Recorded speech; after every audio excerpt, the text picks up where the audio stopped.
अल्हम्दुलिल्लाहि हम्दन कसीरन कमा अमर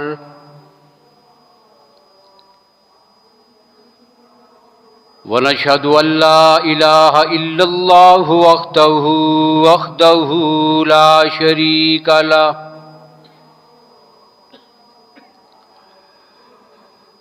ला शरीक लहू फिल खल्क़ि वल अम्र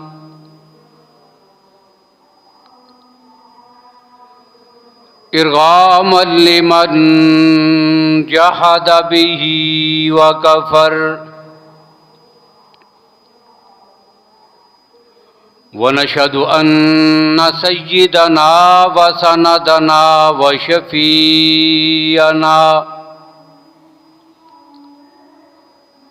वशफ़ीअना मुहम्मदन अब्दुहु व रसूलुहु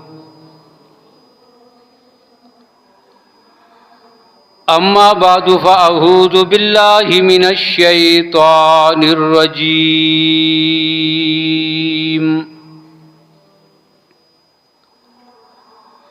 बिस्मिल्लाहिर रहमानिर रहीम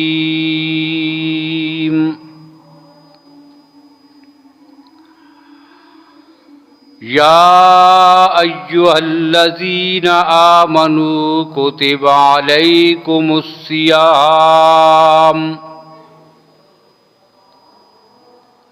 कमा कुतिबा अलल्लज़ीना मिन क़ब्लिकुम लअल्लकुम तत्तकून।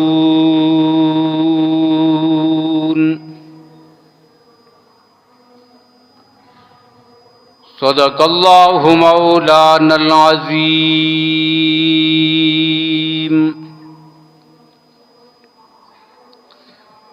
वक़ाल अन्नबिय्यु सल्लल्लाहु अलैहि वसल्लम इन्न फिल जन्नति बाबन युक़ालु लहुर रय्यान यदखुलु मिन्हुस साइमून व सदक़ रसूलुहुन नबियुल उम्मियुल करीम।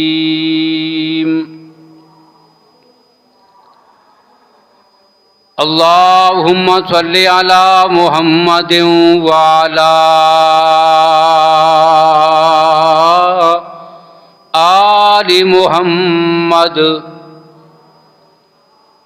बिअददि मन कहद व काम वसल्लि अला मुहम्मदिन व अला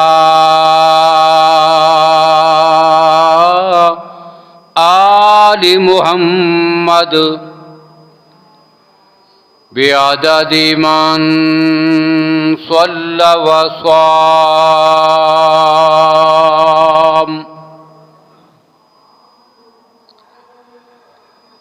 काबिल सद एहतराम बुज़ुर्गों, भाइयों, अज़ीज़ दोस्तों, माह रमज़ान का बाबरकत महीना बड़ी तेज़ी के साथ गुज़र रहा है। आज दूसरा जुमा और दूसरा अशरा है। गुज़श्ता जुमों में इस महीने के फ़ज़ाइल और बरक़ात के हवाले से कुछ बातें आप समाअत फरमा चुके हैं। नबी अकरम सल्लल्लाहु अलैहि वसल्लम ने मुतअद्दिद अहादीस में मुख्तलिफ़ पहलुओं से इस महीने के फ़ज़ाइल और मकाम ज़िक्र फरमाया है।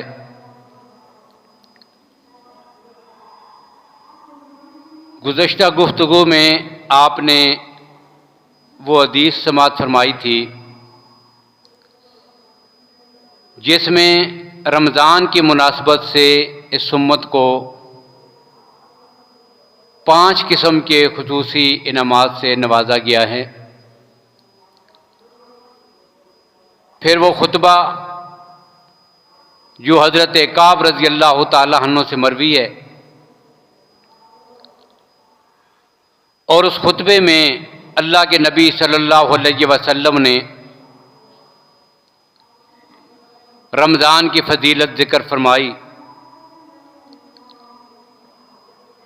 और बिल्कुल उस खुतबे के आखिर में अल्लाह के नबी सल्लल्लाहु अलैहि वसल्लम ने रमज़ान के हवाले से ये बात इरशाद फरमाई है, वस्तग़फ़िरू फ़ीहि अर्बा ख़िसालिन, कि इस महीने में आपने 4 काम बड़ी कसरत के साथ करने हैं। अब पहली बात यह है कि जिन्हें अल्लाह के नबी सल्लल्लाहु अलैहि वसल्लम ने 4 के अदद में तकसीम फरमाया है,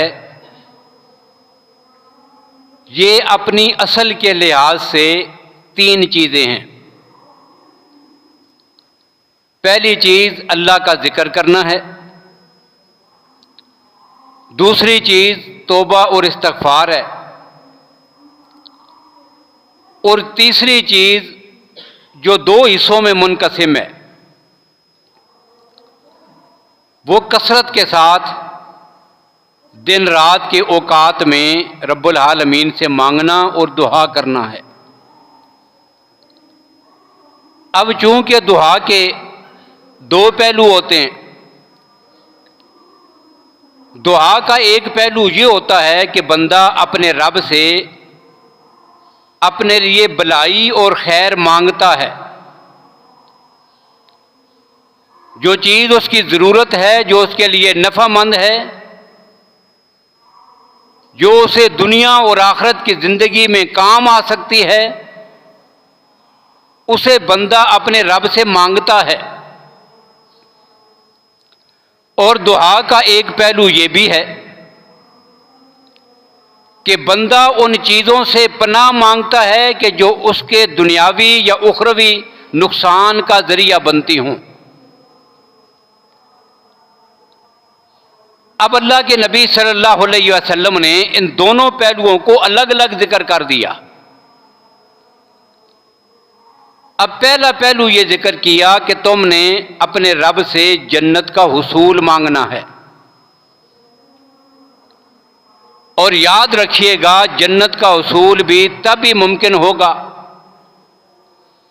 कि जब बंदा मोमिन की पूरी ज़िंदगी इस्लाम और नबी की सुन्नत के मुताबिक बसर होती हो, और जिसकी ज़िंदगी आकाए कायनात के तरीके और सुन्नत के मुताबिक हो जाती है,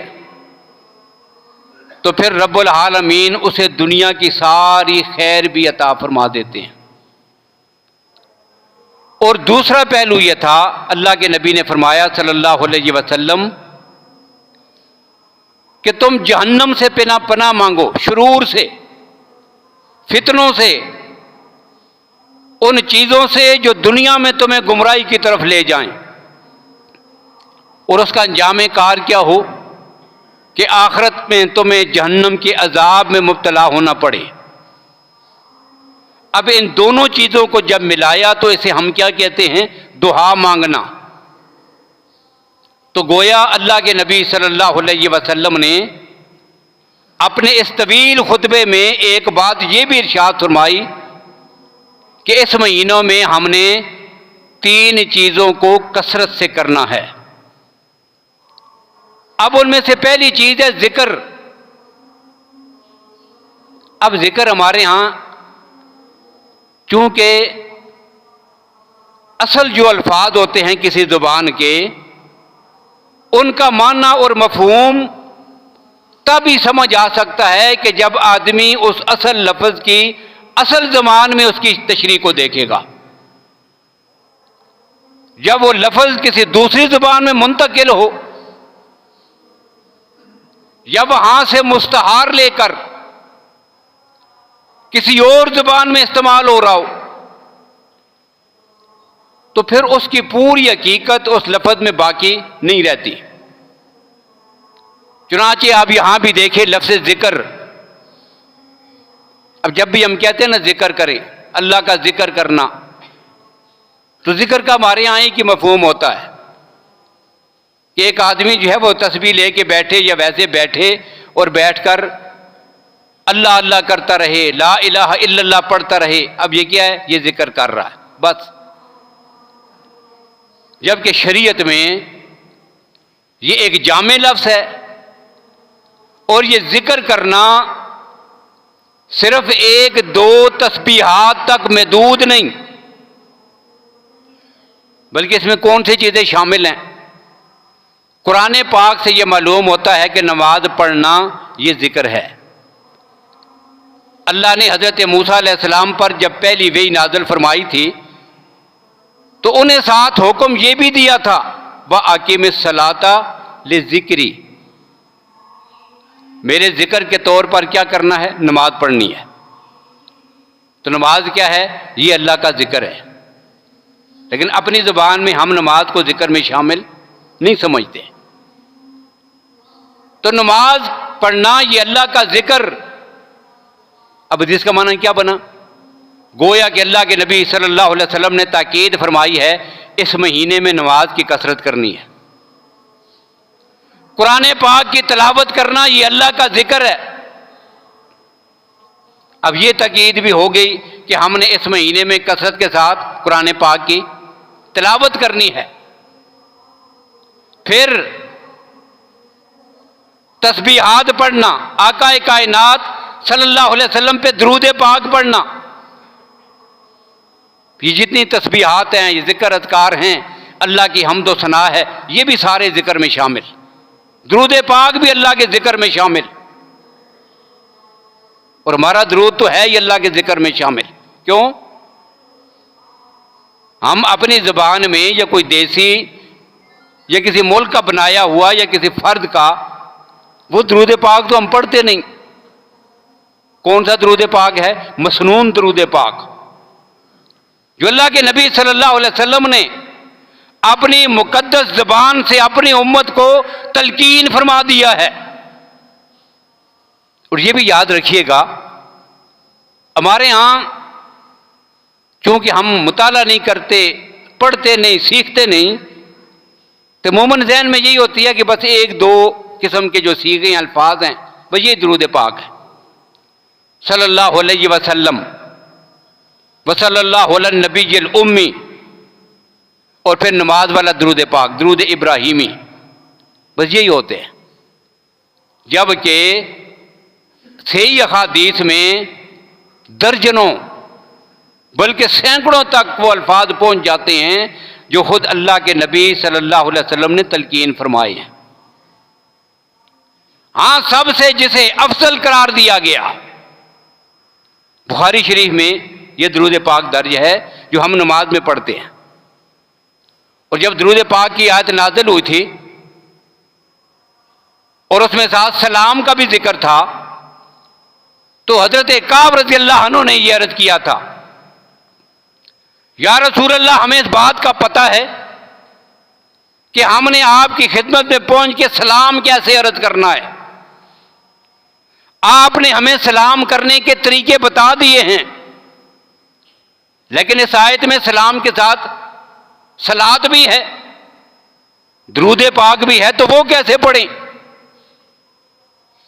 अब यहां से एक बात और भी सामने आ गई। वो क्या कि सहाबाए किराम का मिजाज देखें आप।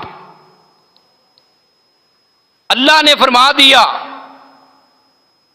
सल्लु अलैहि वसल्लिमू तस्लीमा, दुरूद व सलाम पढ़ें। अल्लाह के नबी ने यह आयत उनको पढ़ के सुना दी। उनकी मादरी जुबान है, लफ्ज की असल हकीकत और मफहूम से वो वाकिफ हैं, लेकिन फिर क्या करते हैं? अल्लाह के नबी से पूछ कर, अल्लाह के नबी आपने सलाम का तरीका बता दिया, कैफ़ नुसल्ली अलैका, आप ये भी बताएं कि हम आप पे दरूद कैसे पढ़ा करें। तो पता क्या चला कि वो ये समझते थे कि जब तक हमने अपने आमाल को अपने नबी के तरीके और सुन्नत के मुताबिक न किया, बेशक अमाल की कसरत होगी, ढेर लग जाएं अमाल के, ऐसे अमाल अल्लाह के यहां काबिल कबूल नहीं होते।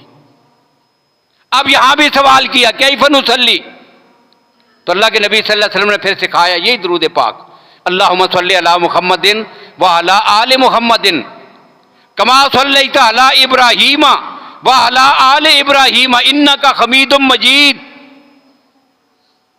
तो ये क्या है? ये अल्लाह का जिक्र। और मैं क्या ये रहा था कि ये अल्लाह का जिक्र इस लिहाज से भी है कि जो अल्लाह के नबी ने तरीका सिखाया ना दुरूद पाक पढ़ने का, उसमें इंतहा दर्जे का अदब भी है, आजिज़ी का इजहार भी है, और इंतहा दर्जे की रब के सामने इल्तिजा भी है। क्या? अल्लाहुम्मा। अब हम बराह रास्त नहीं कहते कि नबी अकरम सल्लल्लाहु अलैहि वसल्लम पर दुरूद व सलाम हो, नहीं, अल्लाहुम्मा, या अल्लाह जो तेरे नबी की शायान शान दुरूद पाक है वो हमारे बस में नहीं, हमारी तरफ से तू अपने नबी पर सलाम और दुरूद जो है वो नाज़िल फरमा दे। तो अल्लाहुम्मा कहकर हम क्या करते हैं? अल्लाह का जिक्र करते हैं। तो पहली चीज जिसकी कसरत करनी है अल्लाह का जिक्र, यानी नमाज, कुरान पाक की तिलावत, तस्बीहात, जिक्र अज़कार, दुरूद पाक, इन सारी चीजों का मजमूआ क्या है? अल्लाह का जिक्र। और दूसरी चीज जो अल्लाह के नबी सल्लल्लाहु अलैहि वसल्लम ने जिसकी कसरत का हुक्म दिया, क्या? कसरत के साथ इस्तिग़फ़ार करनी है। अब इस ज़िमन में रमजान की फिर एक ख़ुसूसियत यह भी है कि इस महीने में ईमान वाले अपने लिए दुआ तो करते ही हैं, अल्लाह ने सारी मखलूक को लगा दिया, सुबह से लेकर शाम तक, रोजा इफ्तार करने तक सारी मखलूक क्या करती है? अल्लाह के फरिश्ते भी, जमातात भी, नबातात भी, हैवानात भी, चरिंदों परिंद भी, दरियाओं की मछलियां तक, सब की सब रोजा रखने वाले के लिए क्या करती हैं? दुआ मांगती हैं। लेकिन साथ हमें भी बता दिया, सलासतुन ला तुरद्दु दावतुहुम, तीन किस्म के लोग ऐसे हैं कि जिनकी दुआ या बद्दुआ अल्लाह रद्द नहीं फरमाते। जिनमें से एक जिक्र है किसका? रोजेदार का, कि रोजेदार की दुआ जब तक वो इफ्तार नहीं करता अल्लाह उसकी दुआ को जरूर कबूल फरमाते हैं। तो इस महीने में दूसरा काम क्या करना है? रब से दुआ करनी है। अब ये अमाल कोई छोटे अमल नहीं, ये अल्लाह का जिक्र करना, ये रब से मांगना, इस्तिग़फ़ार करना, दुआ करना, ये कोई छोटे अमाल नहीं है। अब जिक्र का जहां पे जिक्र अल्लाह के नबी ने फरमाया तो ये इतना बड़ा अमल है।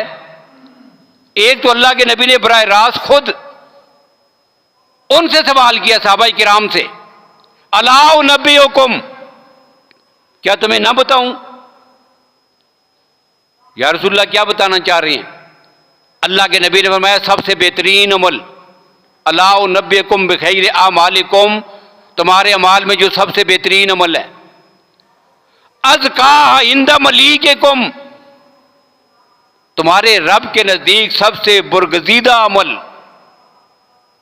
और इतना अजीम अमल कि तुम अपना सारा माल, सोना चांदी अल्लाह की राह में खर्च कर दो, इससे भी बेहतर अमल, और इससे भी बेहतर अमल, अंतल कौहदुव्वकुम फतज़रिबू आनाकाहुम व यज़रिबू आनाकाकुम, दुश्मन के मुकाबले में मैदान में उतरो, वो तुम्हें कत्ल करें, तुम उनको कत्ल करो, और इस रास्ते में तुम शहीद हो जाओ, इससे भी अच्छा अमल। अब ज़रा कितनी बड़ी किसी अमल की बात हो रही है। अब सहाबाए किराम ने बड़ी दिलचस्पी के साथ पूछा, या रसूल अल्लाह जरूर बताइए। अल्लाह के नबी ने फरमाया ज़िक्रुल्लाह तआला, ये कौन सा अमल है? अल्लाह का जिक्र करना।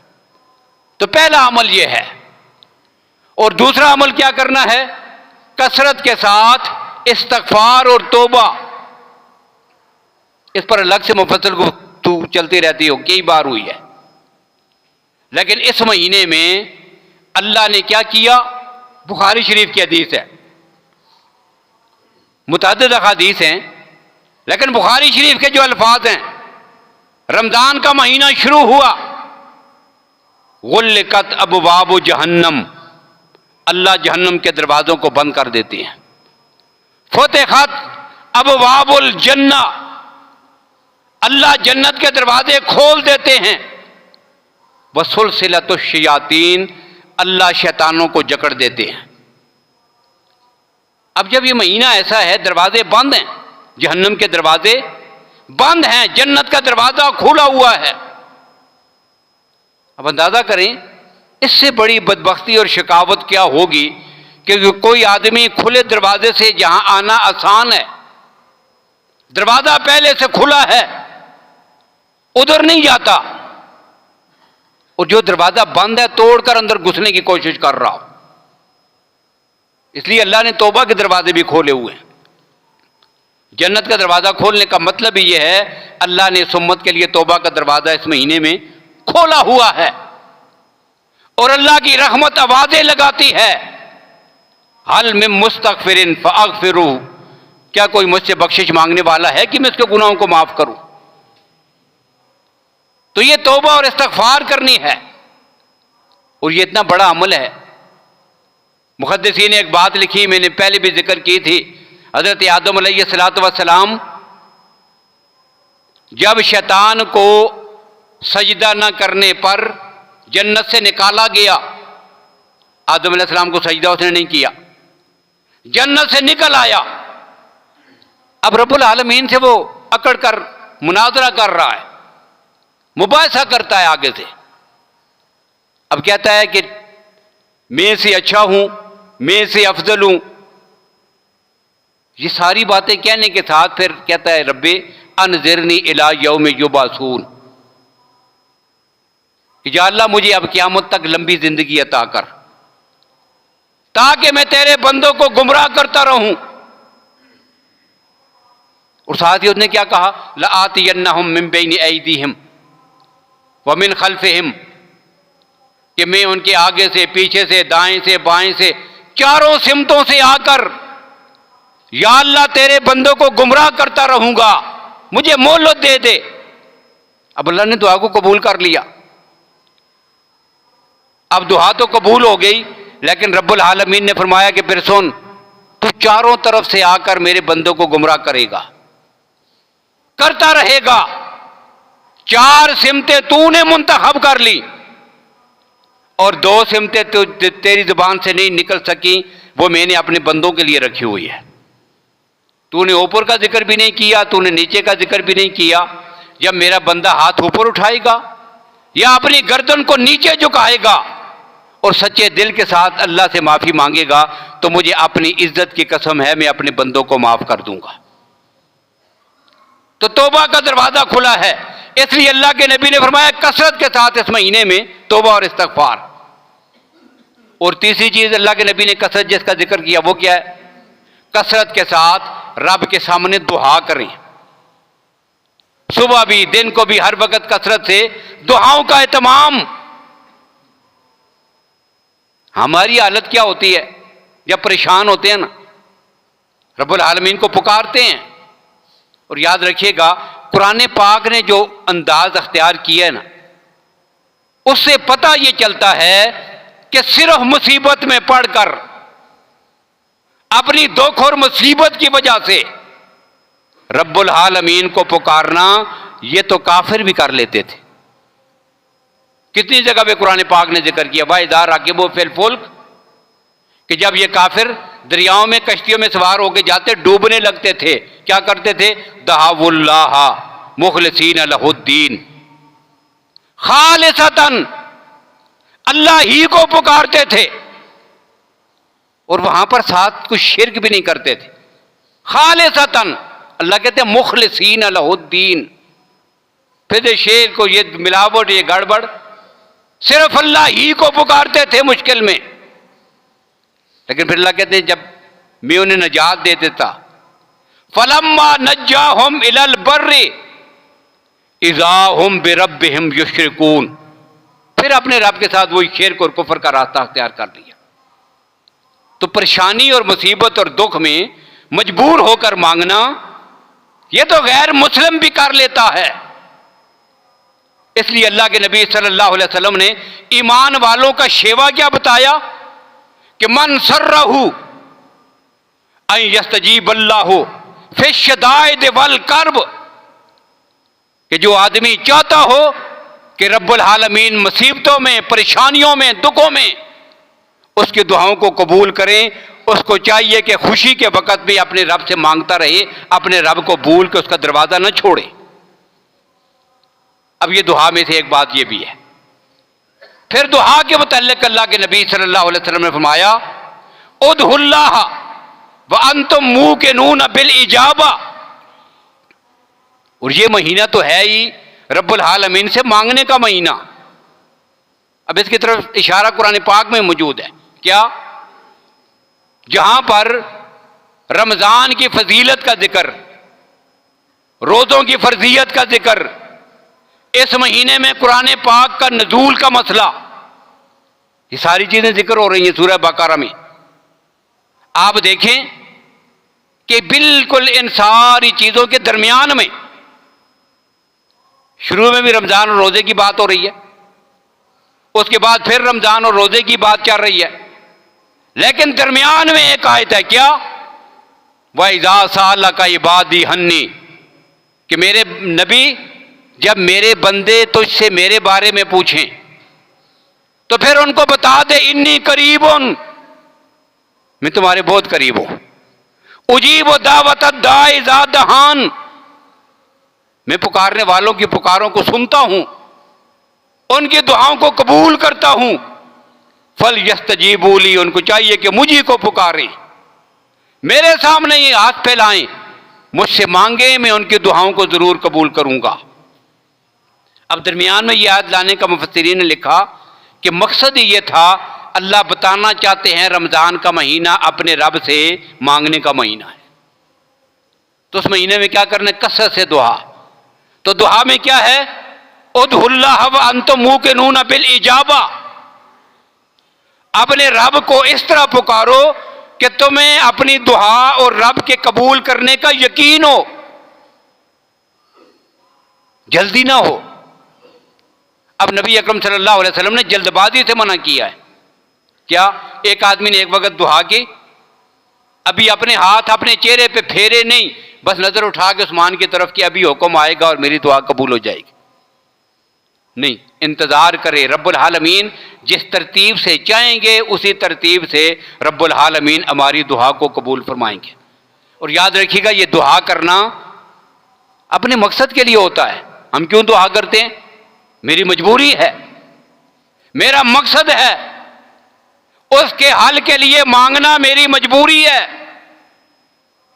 लेकिन अंदाजा करें कि रब्बुल आलमीन में मजबूरी में जो दुआ करता हूं ना, एक तो मुश्किल दूर हुई और दूसरा अल्लाह इसको इबादत बनाकर हमारे नामा अमाल में भी लिख देते।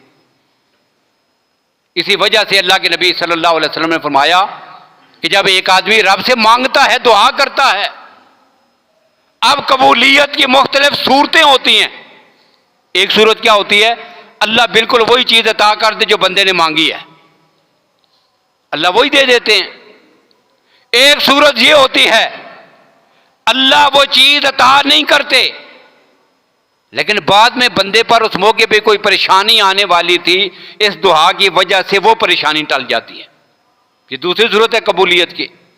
और तीसरी सूरत ये होती है कि रब उसी मौके पर वो चीज भी नहीं देते, कोई परेशानी भी उसके बदले में टलती नहीं, लेकिन क्या होता है, अल्लाह फरिश्तों को फरमाते हैं इस दुआ को इसी तरह लिख लो, कल क़यामत के दिन में इसको इसका बदला अता करूंगा।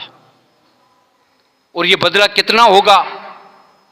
अल्लाह के नबी सल्लल्लाहु अलैहि वसल्लम फरमाते हैं, कल क़यामत के दिन एक बंदे को बुलाकर अल्लाह बदला अता करेंगे, बहुत बड़ा अजर। अर्ज करेगा, या अल्लाह ये किस नेकी का?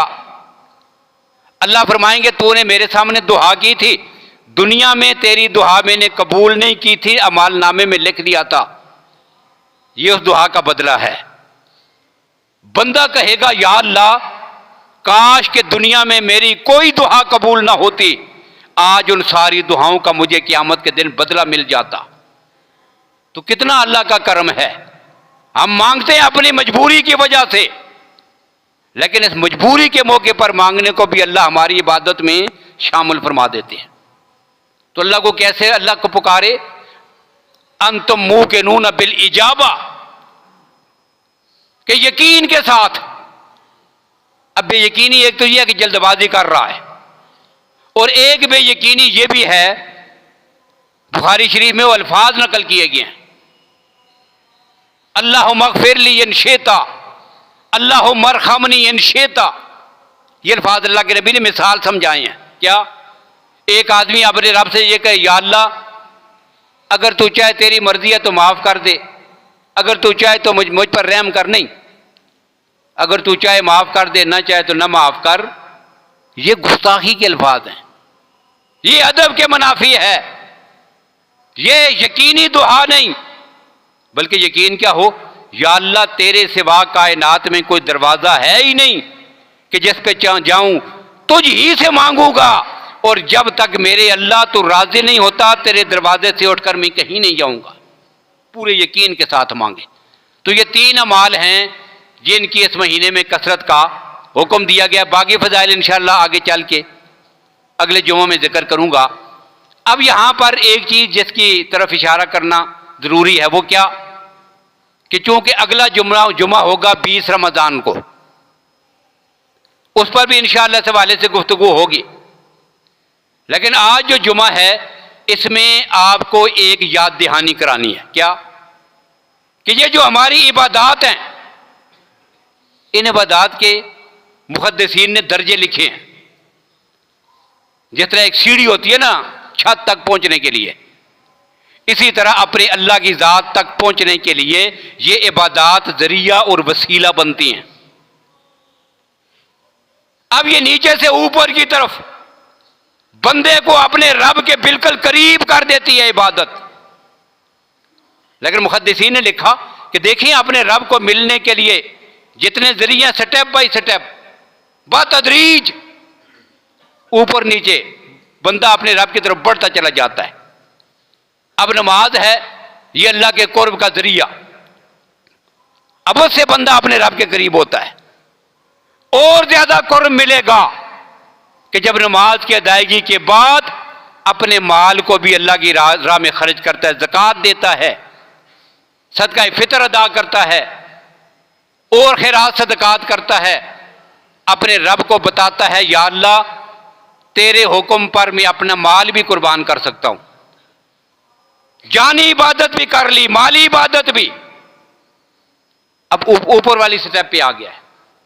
अब उससे ऊपर का दर्जा है, या अल्लाह अगर तू कहे तो तेरे कहने पर मैं खाना भी बंद कर दूं, तेरे कहने पर मैं अपना पीना भी बंद कर दूं। ये ऊपर वाली मंजिल पे आ गया, खाना भी छोड़ दिया और पीना भी छोड़ दिया। इसे क्या कहते हैं? रोजा। अब ये तीसरी मंजिल पे पहुंच गया है। उससे अगला स्टेप आ गया, 20 रमजान तक नमाज भी पढ़ता रहा, रोजा भी रखता रहा, और फिर 20 रमजान के बाद आखिरी 10 दिन एक इंतहाई रब के कुर्ब की एक मंजिल है। या अल्लाह तुझे राजी करने के लिए घर बार सब कुछ छोड़ छाड़ के, बीवी बच्चों को उधर घर में छोड़कर तेरे दरवाजे पे आगे पड़ा हुआ हूं, जब तक तू माफ नहीं करता तेरे दरवाजे से उठ के नहीं जाऊंगा। इस इबादत को इत्काफ कहते हैं। ये क्या है? इत्काफ। ये इबादत का अल्लाह के कुर्ब का बुलंद तरीन मुकाम है। और यही वजह है सीरत निगारों ने लिखा कि नबी अकरम सल्लल्लाहु अलैहि वसल्लम, अल्लाह ने जब आपके सर पर खत्म नबुव्वत का ताज सजाना था, पहली वही आने से पहले अल्लाह के नबी कहां तशरीफ फरमा थे? गार में। कई कई दिन तक अल्लाह के नबी जाके गार में इबादत करते रहते थे। अब ये गार में सबसे अलग थलग होकर, अपने घर से दूर जाकर, घर के माहौल, बच्चों के शोर शराबे, दुनिया के मामलात, लेन देन, सबसे निकल कर, सबसे तहल्लुक तोड़कर, रब्बुल आलमीन के साथ तहल्लुक जोड़ के तन्हाई और खलवत में बैठ जाना, जो नबी अकरम सल्लल्लाहु अलैहि वसल्लम का अमल था, ये क्या है? इसी को इत्तिकाफ कहते हैं। तो ये इत्तिकाफ शुरू हो जाएगा अगले जुमे की शाम को, यानी जिन्होंने इत्तिकाफ में बैठना है 20 रमज़ान को इफ्तार वो मस्जिद में करेंगे, इफ्तार से पहले मस्जिद में आ जाएंगे। फिर उनका मसनून इत्तिकाफ, जिसको आप सुन्नत इत्तिकाफ कहते हैं, गैर मसनून जो है वो तो चंद लम्हों का भी हो सकता है। नफली इत्तिकाफ 1 दिन का, 1 घंटे का, बल्कि असल मुस्तहब अमल क्या है कि जब भी बंदा मस्जिद में नमाज अदा करने के लिए आए, जूते उतार कर मस्जिद में दाखिल हो रहा हो तो साथ इत्तिकाफ की नीयत कर ले। जितनी देर मस्जिद में रहेगा उतने वक़्त के लिए इत्तिकाफ की नीयत कर ले कि नवई तो सुन्नतल इत्तिकाफ, ये अरबी में नीयत है क्या? नवई तो सुन्नतल इत्तिकाफ। और अगर ये अल्फाज याद नहीं ना, अपनी ज़ुबान में ही कह ले कि या अल्लाह जितनी देर मस्जिद में हूँ इत्तिकाफ की नीयत करता हूँ। अब क्या होगा? मस्जिद में आएगा, अब उसको नमाज का सवाब अलग मिलेगा, इतने वक़्त के इत्तिकाफ का सवाब अलग मिलेगा। ये आम रूटीन में साल के 12 महीने जब भी मस्जिद में दाखिल हो तो ये काम करे। और ऐसी हालत में अगर मस्जिद में पहुंचकर वो बैठकर मस्जिद में सो भी जाए ना, मस्जिद में खाना खाना, मस्जिद में पानी पीना, मस्जिद में सो जाना, ये नमाजी के लिए मुनासिब नहीं। ये मकरूह अमल है जो मस्जिद में आम नमाजी अगर करें। लेकिन जब इत्तिकाफ की नीयत कर ली है तो उस नीयत में अगर खाता पीता रहे, सो भी जाए ना मस्जिद में, उसका सोना भी रब्बुल आलमीन इबादत में लिख देते हैं। तो एक तो 12 महीने ये चीज़ ज़हन में रहे।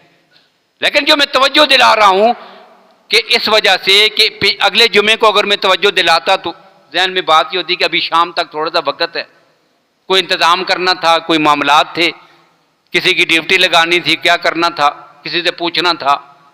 तो इसलिए 1 हफ्ता पूरा है हमारे पास। अभी से ज़हन बना लें और हर घर से कम एक आदमी अपने आप को फारिग करे और मस्जिद में आकर क्या करें? इत्तिकाफ के लिए बैठे।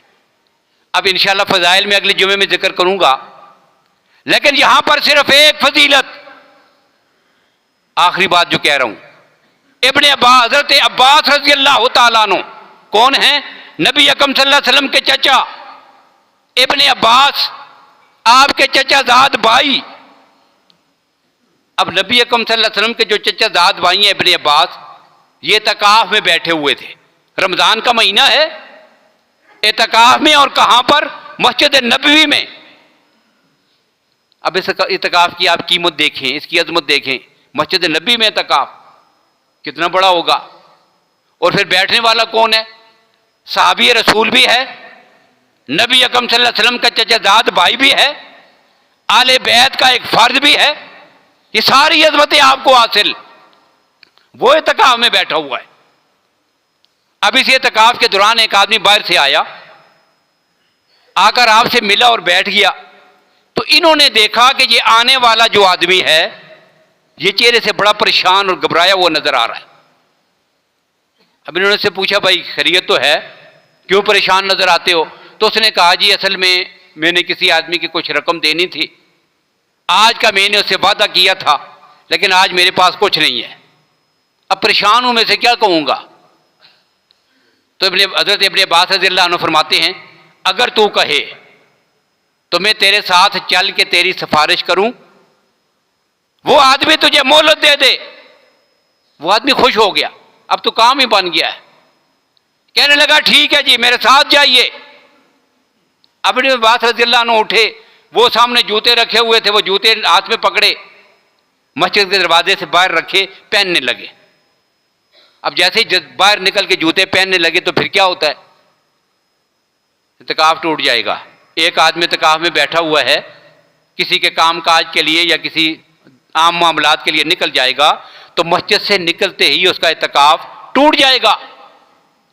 अब उस आदमी ने याद दिलाया, हजरत आप मेरे साथ जा तो रहे हैं मेरी सिफारिश करने के लिए, लेकिन आपका इत्तिकाफ टूट जाएगा।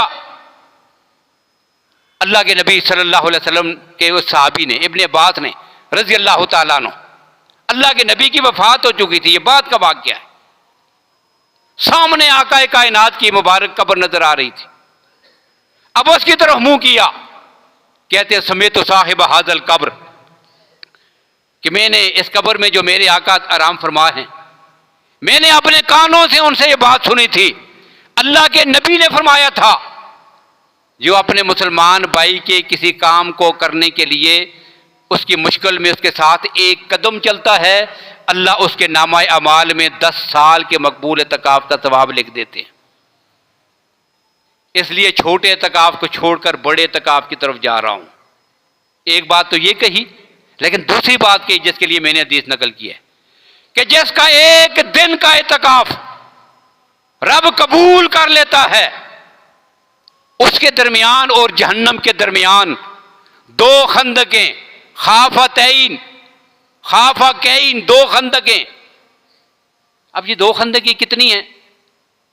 तो फिर मुहद्दिसीन ने इसके 2 मतलब लिखे हैं।